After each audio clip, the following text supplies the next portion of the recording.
মধ্যপ্রাচ্য জুড়ে বাজছে তৃতীয় বিশ্বযুদ্ধের দামামা। আর এরই মধ্যেই আমাদের হাতে এসে পৌঁছেছে গুরুত্বপূর্ণ আন্তর্জাতিক সংবাদ। শুরুতেই শিরোনাম, ইসরায়েলে হিজবুল্লাহর হামলা হবে আরো ভয়ঙ্কর, ইসরায়েলের ক্ষয়ক্ষতি হবে আরো ব্যাপক। এদিকে সিরিয়ায় ইসরায়েলি হামলা আঞ্চলিক শান্তির জন্য মারাত্মক হুমকি, ইরানি কূটনৈতিকের মন্তব্য। জানাবো ইসরায়েলি হামলায় ইরান, রাশিয়া ও তুরস্কের তীব্র নিন্দা। জানিয়ে দিব জেরুজালেমে কর্মকর্তাদের আটক, ইসরায়েলকে কড়া হুঁশিয়ারি ফ্রান্সের।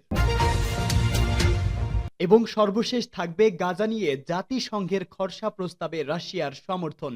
এতক্ষণ শুনছিলেন সংবাদ শিরোনাম, এবারে বিস্তারিত। তবে তার আগে প্রতিদিনের আপডেট আন্তর্জাতিক সংবাদ সবার আগে পেতে ভিডিওটিতে একটি লাইক দিয়ে চ্যানেলটি সাবস্ক্রাইব করার অনুরোধ রইল। হিজবুল্লাহর পাল্টা হুঁশিয়ারি, নতুন স্থল অভিযানে ইসরায়েলের ক্ষয়ক্ষতি হবে আরো ব্যাপক। লেবাননে ইহুদিবাদী ইসরায়েল তার স্থল অভিযানের দ্বিতীয় পর্ব শুরু করার যে ঘোষণা দিয়েছে, তার প্রতিক্রিয়ায় লেবাননের ইসলামী প্রতিরোধ আন্দোলন হিজবুল্লাহ বলেছে, ইসরায়েলি সেনারা দ্বিতীয় পর্বে প্রথমবারের চেয়ে বেশি ক্ষতির মুখোমুখি হবে। হিজবুল্লাহ এক বিবৃতিতে এই হুঁশিয়ারি দিয়েছে বলে জানিয়েছে কাতারের আল জাজিরা নিউজ চ্যানেল। বিবৃতিতে বলা হয়েছে, দ্বিতীয় দফা অভিযানে ইহুদিবাদী শত্রু আরো বেশি হতাশা ও ক্ষয়ক্ষতির সম্মুখীন হবে। বিবৃতিতে আরো বলা হয়েছে, গত সেপ্টেম্বরে দক্ষিণ লেবাননে ইসরায়েল তার স্থল অভিযান শুরু করার পর থেকে এ পর্যন্ত অন্তত 100 দখলদার সেনা নিহত ও কয়েক হাজার ইসরায়েলি সেনা আহত হয়েছে।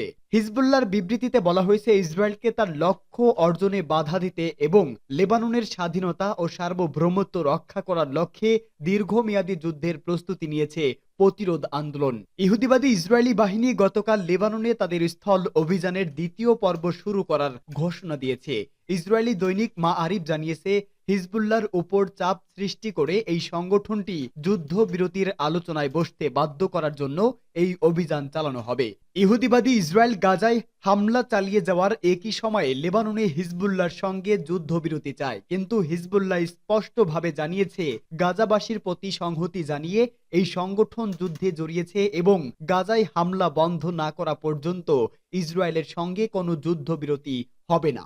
সিরিয়ায় ইসরায়েলি হামলা আঞ্চলিক শান্তির জন্য মারাত্মক হুমকি, ইরানি কূটনীতিকের মন্তব্য। ইসলামী প্রজাতন্ত্র ইরানের একজন শীর্ষ পর্যায়ের কূটনীতিক সিরিয়ার উপর ইহুদিবাদী ইসরায়েলের লাগাতার হামলার কঠোর নিন্দা জানিয়ে বলেছে, আরব এই দেশটির উপর দখলদার ইসরায়েলের হামলা মধ্যপ্রাচ্যের স্থিতিশীলতা ও শান্তির জন্য মারাত্মক হুমকি সৃষ্টি করেছে।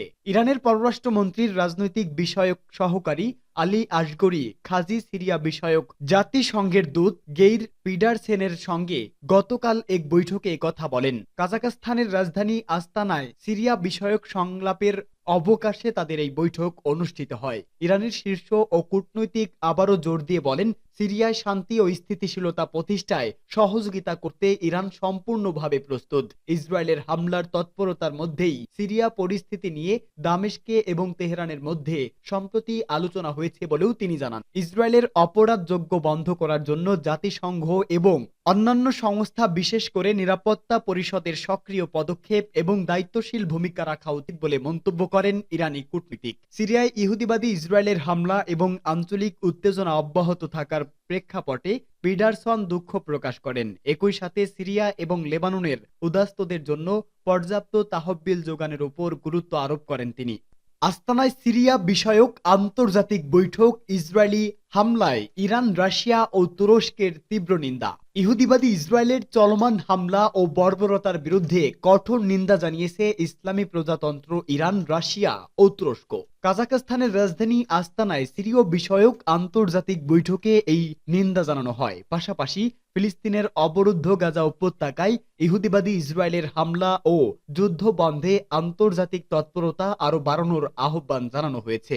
সিরিয়া বিষয়ক আস্তানায় 22তম বৈঠকের চূড়ান্ত ঘোষণায় 3 দেশ গাজা উপত্যকায় ইহুদিবাদী ইসরায়েলের হামলা এবং অপরাধমূলক তৎপরতার বিরুদ্ধে কঠোর নিন্দা এবং গভীর উদ্বেগ প্রকাশ করে। একই সাথে লেবাননে এবং অধিকৃত পশ্চিম তীরে ইসরায়েলি বাহিনী যে অপরাধযোগ্য চালাচ্ছে তারও নিন্দা করা হয়। গাজা উপত্যকায় দ্রুত যুদ্ধ বন্ধ এবং বাধাবিহীনভাবে ত্রাণ কার্যক্রম চালানোর পরিস্থিতি সৃষ্টি করার জন্য আন্তর্জাতিক সম্প্রদায়, বিশেষ করে জাতিসংঘ নিরাপত্তা পরিষদের প্রতি জোরালো আহ্বান জানিয়েছে এই তিন দেশ। সিরিয়ায় ইহুদিবাদী ইসরায়েল মাঝে মধ্যে যে বিমান হামলা চালাচ্ছে তার নিন্দা জানিয়েছে ইরান, রাশিয়া ও তুরস্ক। জেরুজালেমে কর্মকর্তাদের আটক, ইসরায়েলকে কড়া হুঁশিয়ারি ফ্রান্সের। জেরুজালেমে ফ্রান্স নিয়ন্ত্রিত একটি সম্পত্তিতে সশস্ত্র ইসরায়েলি নিরাপত্তা বাহিনীর প্রবেশ ও কূটনীতির কর্মকর্তাদের আটক নিয়ে চটেছে ইউরোপের আরেকটি দেশ, ফ্রান্স। এই ঘটনার যেন আর পুনরাবৃত্তি না ঘটে তা নিয়ে সতর্কের পাশাপাশি ইসরায়েলি রাষ্ট্রদূতকে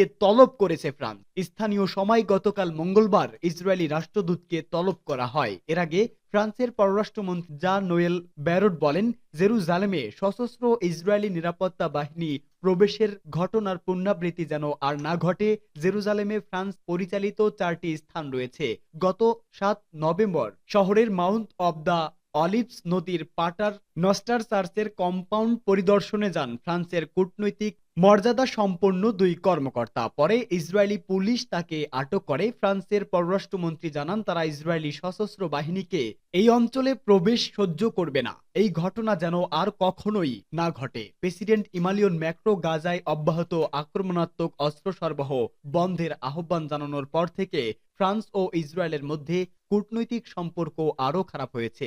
ফরাসি সরকার প্যারিসে একটি বাণিজ্য মেলায় ইসরায়েলি অস্ত্র সংস্থাগুলোকে প্রদর্শন নিষিদ্ধ করার চেষ্টা করেছিল। গাজা ও লেবাননের যুদ্ধে ইসরায়েলের আচরণে ক্রমবর্ধমান অস্বস্তি হয়ে উঠেছে ইউরোপের এদেশ। গাজা নিয়ে জাতিসংঘের খসড়া প্রস্তাবে রাশিয়ার সমর্থন। জাতিসংঘের নিরাপত্তা পরিষদে আনা গাজায় যুদ্ধবিরতির খসড়া প্রস্তাবে সমর্থন করেছেন রাশিয়া। এই প্রস্তাবের পক্ষে সবাইকে ভোট দেওয়ার জন্য আহ্বান জানিয়েছে দেশটি। জাতিসংঘে রাশিয়ার স্থায়ী প্রতিনিধি ভ্যাসিলি নেবেনজিয়া এ তথ্য নিশ্চিত করেছেন। খবর তাসের। গাজার মানবিক পরিস্থিতি নিয়ে জাতিসংঘ নিরাপত্তা পরিষদের বৈঠকে ভ্যাসিলি নেবেনজয়া বলেন, নিরাপত্তা পরিষদকে অবশ্যই ধ্বংসাত্মক যুদ্ধ পরিস্থিতি থেকে গাজাকে বের করে আনতে হবে।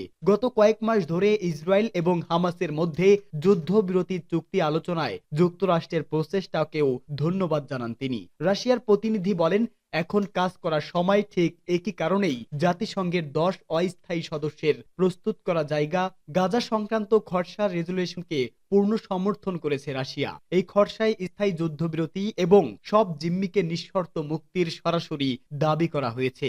কোনো সংশোধন ছাড়াই এটিকে ভোটে দেওয়ারও আহ্বান জানিয়েছে ভ্যাসিলি।